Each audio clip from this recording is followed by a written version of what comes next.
only for the sake of propriety, but also to be the friend and lookout her mother would have been. It was a trust she vowed to fulfill to the best of her ability. She would not let anything happen to Finny. She smiled to herself and turned away from the railing in the wind. 23, and I'm thinking like a policeman. You would be proud of me, Papa, and horrified. Shaking her head, she pulled up the collar of her coat and walked back toward the gangway down to the huge vestibule and the many formal rooms of the liner. She was passed by an elderly woman in a magnificent winter dress. The woman looked her up and down briefly, then nodded in acknowledgement. "Good afternoon, Miss Pitt," she said coolly. Jemima was surprised that the woman knew her name, and not certain if that was a compliment or not. Then she realized it was actually Finny the woman knew. Jemima was merely the companion. That was not an entirely pleasant thought. "Good afternoon, Mrs. Weatherby," she replied, lifting her chin a trifle higher, and walking on without waiting to see if there would be a conversation. She entered the cabin she and Finny shared, one of the more luxurious ones on the ship. It had both a bedroom and a quite comfortable-sized sitting room. Finny was there, curled up in one of the chairs. She was smaller than Jemima and just a trifle plumper, with large, dark eyes, her best features, and thick hair, almost black, with a natural curl that Jemima envied. Jemima's hair was a shining mahogany color, with gleams of amber she did not much like, and it had to be vigorously encouraged to have any curl at all. Finny looked up as Jemima came in. She had just finished writing in her diary, and now she carefully closed it and snapped the tiny lock shut.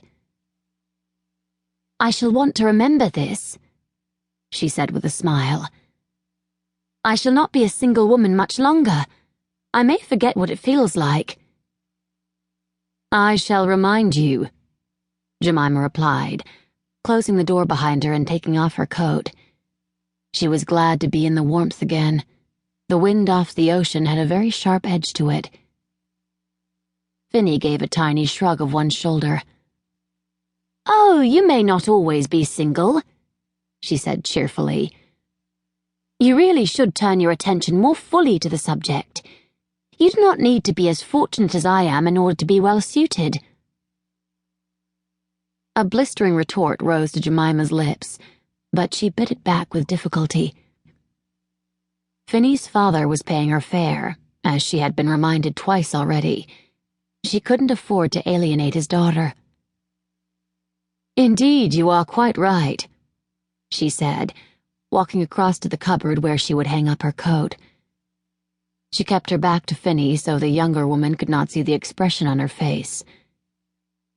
"I would be content with far less," she added. "That is very wise," Finny observed approvingly. "To know your own limits is halfway to happiness." "What is the other half?" Jemima asked, hanging up her coat and turning round. "Knowing your husband's." Finny was momentarily taken aback. "Perhaps it is knowing his limits but being careful not to tell him," Jemima said lightly.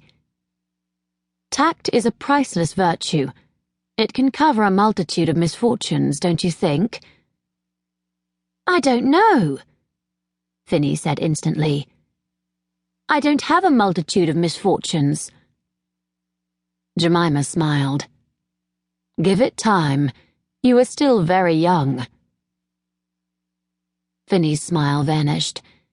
Then, with an effort, she brought it back a trifle uncertainly. "You say that as if you think something awful is going to happen." There was a tiny whisper of fear in her voice. Jemima felt guilty. She was having a wonderful trip at Mr. Cardew's expense, no luxury withheld. "Of course not," she answered. "Nothing awful is going to happen."